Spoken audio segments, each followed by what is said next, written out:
네, 전해드린 대로 어제 미중 외교수장이 만나 북핵 해결을 위해 양국이 협력하기로 의견을 모았지만 구체적인 해법은 도출하지 못했습니다. 네, 박휘락 국민대 정치대학원장과 관련 내용 자세히 살펴보겠습니다. 어서 오세요. 어서 오십시오. 네. 렉스 틸러슨 미국 국무장관이 오늘 이제 시진핑 중국 국가주석을 예방하는 것을 끝으로 순방 일정을 마무리하게 됐는데 일단 취임 후에 첫 한중일 삼국 순방이었는데 전체적으로 좀 총평을 어떻게 하면 될까요? 글쎄 아무래도 이제 뭐 가장 중요한 것은 이제 렉스 틸러슨이라는 사람이 이제 뭐 기업이지 않습니까? 석유 회사에 그것을 이제 국무장관으로 옮겼는데요. 아마 국제 정치에 대해서는 잘 모르시지 않겠습니까? 그죠? 그래서 일본, 미국, 참 일본, 한국, 중국을 순방하면서 나름대로 어떤 경험 또는 인상 이런 것을 가졌으리라고 생각을 합니다.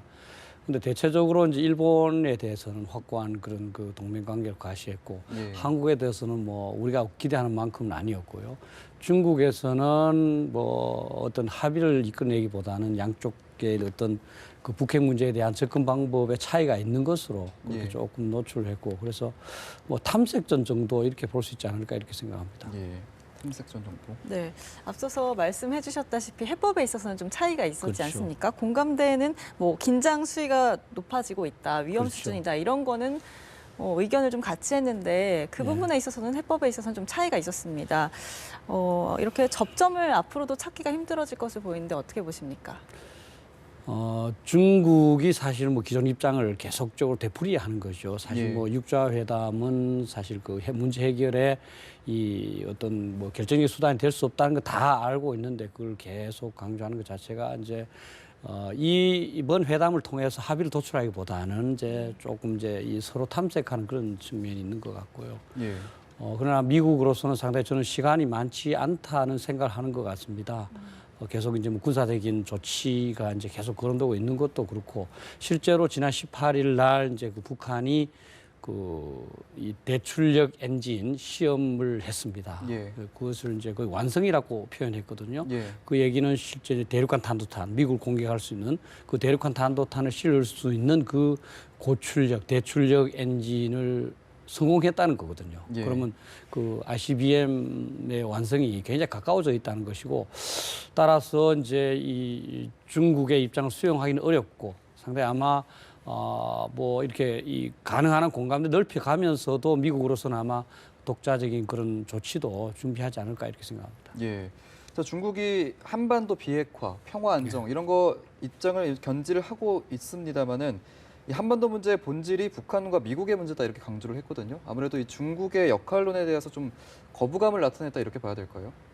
그런 좀 또 있으라고 봅니다. 그 뭐 역할론에 대한 거부감도 있지만 또 미국이 지금까지 이제 중국이 한 일이 없다 하는 그 트럼프가 얘기했지 않습니까? 그죠? 거기에 대한 책임을 모면하려는 뭐 그런 생각도 있는 것 같습니다. 그러나 실제 뭐 전 세계가 다 알지만 북한에 대해서 가장 영향력이 있는 국가는 사실 뭐 중국이죠.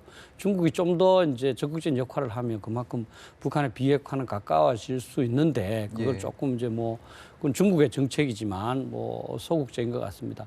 이제 중국에 대해서 어떤 요구를 하는 것도 중요하지만 저희들은 이제 이 기회를 통해서 중국에 대해서 정확히 좀 알 필요가 있을 것 같아요. 우리가 92년도에 수교를 했고 2008년도에 전략적 협력 동반자 관계를 맺었거든요. 그리고 나서는 굉장히 기대를 많이 했습니다. 안보적인 협력도 가능할 것으로. 그런데 이제 천안함 폭침이나 연평도 포격에 대해서 계속 이제 중국은 북한 편을 들었거든요. 유엔 결의안도 못 나오게 하고 또 이제 사드 배치와 같은 거에 대해서도 우리의 입장을 전혀 이해해 주지 않으려고 그랬거든요.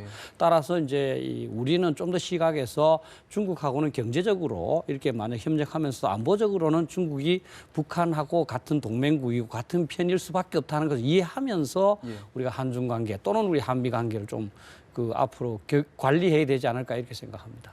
네, 그런가 하면 틸러슨 미 국무장관이 모든 옵션을 검토를 하겠다 이런 발언을 했었는데 이게 군사적인 조치까지 염두에 든 게 아니냐 이렇게 파장을 일으키고 있습니다. 어떻게 보십니까? 파장보다는 우리도 한번 생각을 해 보셔야 됩니다. 상대가 북한이 지금까지 그렇게 노력했는데도 불구하고 핵무기를 포기할 생각은 전혀 갖고 있지 않습니다. 그런데 그것이 핵무기라는 것은 나중에 이제 사용될 수도 있는 거 아니겠습니까? 그죠? 그러면 방법은 뭐냐? 방법은 두 가지밖에 없습니다. 하나는 이제 핵을 억제시키는 거. 너가 만약에 핵을 쏘면 우리도 보복하겠다. 그러면 그게 이제 미국이 많이 갖고 있지 않습니까? 그죠? 예. 그런데 그거는 북한이 전략 핵무기로 사용하기는 어려울 것이라고 오판할 수 있기 때문에 예. 이제 그 군사적 조치에는 뭐 미국의 최근 이제 논의도 되고 있다고 그럽니다만은 이제 냉전 시대 우리 일부 갖다 놨듯이 한반도에 전술 핵무기를 배치함으로써 한반도 내에서 핵의 균형을 만들고 그런 다음에 이제 서로가 이제 비핵화하는 그런 게 이제 중요하고 또 가장 직접적으로는 이제 이 사실 타격해서 없애는 방법밖에 없습니다. 예. 특히 이제 지금 북한이 이제 뭐 대출력 엔진을 완성을 했다고 그러고 그렇다면 미국을 공격할 수도 있잖아요.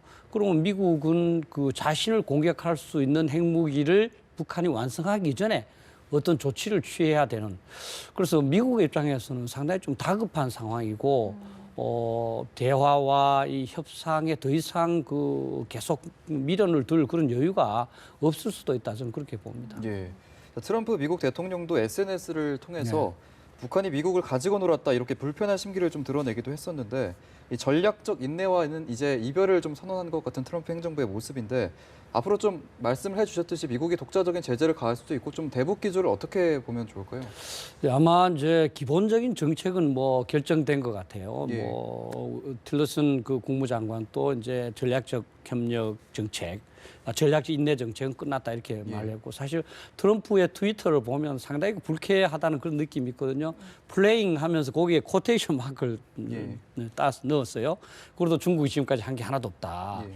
그래서 지금 완전히 이제 어떻게 보면 이제 미국과 이제 이 동맹국, 이 지역 내에 있는 한국과 일본, 이 동맹국들이 어떤 문제를 해결해야 되겠다고 이제 결정은 본 것 같습니다. 그러나 실제 이제 군사적인 조치는 상당히 리스크가 크지 않습니까? 그죠? 예. 그 리스크를 이제 최소화시킬 수 있는 다양한 대책을 강구해야 되기 때문에 좀 더 시간이 걸릴 것이고 그전에는 아마 이제 뭐 유엔 결의안을 중심으로 해서 계속 경제적인 압박을 가해서 북한이 이제 이 더 이상 핵무기를 못 만들거나 또는 만드는 속도를 계속 느리게 하거나 하는 조치를 강구할 것 같습니다.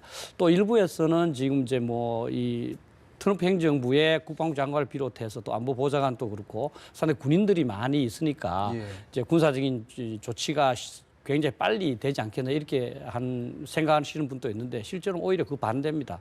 이 군인들은 이 군사적 조치가 가는 위험성을 민간인보다 훨씬 더 많이 알고 있기 때문에 계속 신중한 태도를 가질 가능성이 높습니다. 그래서 가능한 모든 외교적 수단, 경제적 압박 수단을 해보고 정 안 되면 군사적 조치를 강구할 것인데 아마 그때 할 때는 확실한 준비를 갖고 이제 확실하게 이제 조치할 것으로.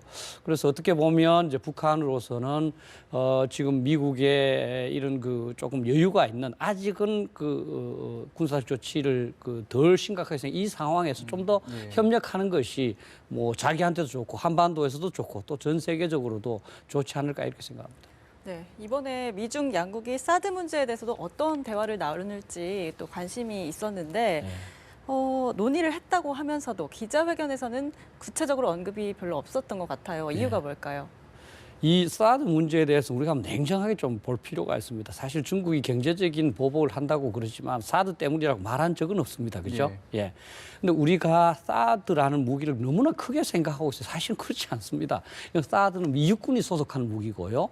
육군이 갖고 있는 무기 중에서 전략적인 무기는 없습니다. 미사일로부터 자기 부대를 보호하기 위한 무기일 뿐입니다. 그 사거리도 잘 아시지만 그 고도는 한 150km, 거리가 200km밖에 안 되고요. 또 사실 레이더의 범위도 한 1000km 미만이거든요. 근데 우리가 너무 좀 이 사드의 중요성을 좀 부각시킨 점이 있다. 사드는 뭐 아마 국민들 이제 조금 깨달으셨을 것 같은데 굉장히 큰 무기로 생각했지만 비행기에 실려서 오고 그냥 트럭으로 가서 이제 하는 겁니다. 그래서 우리가 조금 이제 내부에서 이 토론하는 과정에서 사드의 중요성이 너무 크게 부각됐다. 그런데 사실은 뭐 중국이나 미국의 입장에서는 이게 큰 그런 그 무기는 아니죠. 또 저는 사드 논의가 되면서 최초에 이제 중국에서는 이것이 좀 자기들한테 위협이 되는 걸로 알았는데 가만히 보니까 이게 위협이 아니라는 걸 저는 깨달은 것 같습니다. 따라서 이 미중 이런 거대 국가들끼리 하는데 그 사드와 같은 얘기를 했다가는 미국 측에서 당장 그 중국에 대해서 아니 기본 지식도 잘 모르느냐 하는 그런 지적이 있을 것 같아서 꺼내기가 어렵고 저는 스타들 논의했다고 발표하는 부분은 저는 중국 그 국민들을 좀 생각한 것이 아닌가 생각합니다. 사실 우리 국민 중에서도 군사를 잘 모르는 부분도 있지만 중국 국민들도 상당히 감정적인 게 있지 않습니까? 그죠? 예. 감정적으로 이제 뭐 우리 한국에 대해서 좀 불만을 갖고 있는데 그런 사람들에 대한 어떤 배려랄까 이런 차원에서 뭐 그냥 논의했다 이렇게 발표한 게 아닌가. 따라서 좀 사드에 대해서는 우리 국민들부터 좀 뭐 예를 들어서 그 비용을 우리가 낸다든지 뭐 전자파가 아주 심하다든지 뭐 이런 게 다 오해거든요. 좀 오해부터 좀 그 해소했으면 하는 그런 생각이에요. 예. 자, 아까 전에 이번 한미일 순방이 한중일 순방이 탐색전의 의미에 가깝다 이렇게 예, 말씀해 예. 주셨는데 다음 달에 이제 미중 정상회담이 열릴 예정인데 그때는 아마 북핵과 이 사드 배치 문제에 대해서 좀 심도 깊은 논의가 좀 이루어질까요? 예, 정상회담에서는 뭐 그 당연히 논의되겠지만 더 중요한 문제가 많이 있지 않습니까? 예. 그죠? 아마 가장 중요한 거는 이제 아마 이 미국, 중국, 러시아 3개국 간에 어떻게 협력 체제로 갈 것인가. 사실 이제 뭐 미국은 가능하면 러시아 쪽하고 협력을 모색하려는 그런 경향이 있지 않습니까? 그래서 아마 중국도 그걸 충분히 알 수 있을 것 같습니다. 근데 이제 동북아시아에 관한 문제는 뭐 북핵 문제가 당연히 논의될 거고 또 아마 남중국해 문제도 논의될 걸로 생각을 합니다. 그러나 사드 문제는 뭐 아마 크게 그렇게 중요하게 논의되지는 않을 것으로 생각을 합니다. 또 이제 이 미국하고 중국이 강대국이기 때문에 우리가 뭐 영향을 안 받을 수도 없고 그것을 고려해야 됩니다만 저는 가장 중요한 것은 그 북핵 문제는 우리 스스로가 해결해야 될 문제입니다. 우리 스스로가 어떻게 해결할 것인가를 생각을 하면서 거기에 미국을 어떻게 활용하고 중국을 어떻게 할 것인가를 생각을 해야지 미국, 중국이 어떻게 해결하느냐. 그럼 거기에 따라서 우리가 뭐 그냥 뭐 묻어가겠다는 생각은 조금 현 상황과 맞지 않는 그런 게 아닌가 이렇게 생각합니다. 네, 이런 가운데 북한은 한미 연합훈련에 대해서 연일 비난을 또 이어가고 있습니다. 이런 위협 발언이 실제 행동으로 이어질 그런 가능성이 있을까요? 뭐 미국이라는 나라가 보통 강한 나라가 아니기 때문에 그럼 뭐 위협하는 만큼의 행동이 이루어지긴 뭐 어렵지 않겠습니까? 그러나 이게 북한도 이제 체면을 중시하는 나라이기 때문에 그렇게 말을 하는 것 자체는 굉장히 이제 뭐 구현될 가능성이 없다고 볼 수 있는 거고 그런 것들이 미국에 대해서가 아니라 이 한국에 대해서 이제 전환적으로 이렇게 도발을 할까 그게 이제 조금 걱정됩니다. 추가 도발 가능성 말씀하시는 거죠? 예, 그렇습니다. 그는 그 뭐 미국에 대해서는 도발 못하더라 한국에 대해서는 도발할 수 있지 않겠습니까, 그렇죠? 그래서 안보 문제는 뭐 너무나 잘 아시지만. 그 가능성이 높다고 대비하고 낮다고 대비 안 하는 게 아닙니다. 사실은 최악의 상황까지도 대비해야 되는 거거든요. 우리가 병에 대비할 때 사실은 뭐 조금 다치고 하는 거는 미리 크게 대비하지 않지만 암이나 이런 거는 굉장히 확률은 낮지만 치명적이니까 보험도 넣고 굉장히 주의하고 매년 체크업도 하지 않습니까? 그래서 그와 마찬가지로 북한 핵무기는 사실 너무너무 중대한 문제입니다. 따라서 이제 우리 국민들께서 자꾸 이제 미국이나 뭐 중국이나 이런 어떻게 하냐 이걸 보는 것보다도 진짜 우리 힘으로 어떻게 막을 것인가, 우리가 뭐 해야 될 것인가 이걸 좀 더 중점적으로 생각을 해야 된다고 생각합니다. 알겠습니다. 자, 오늘 말씀 여기까지 듣겠습니다. 지금까지 박휘락 국민대 정치대학원장이었습니다. 고맙습니다.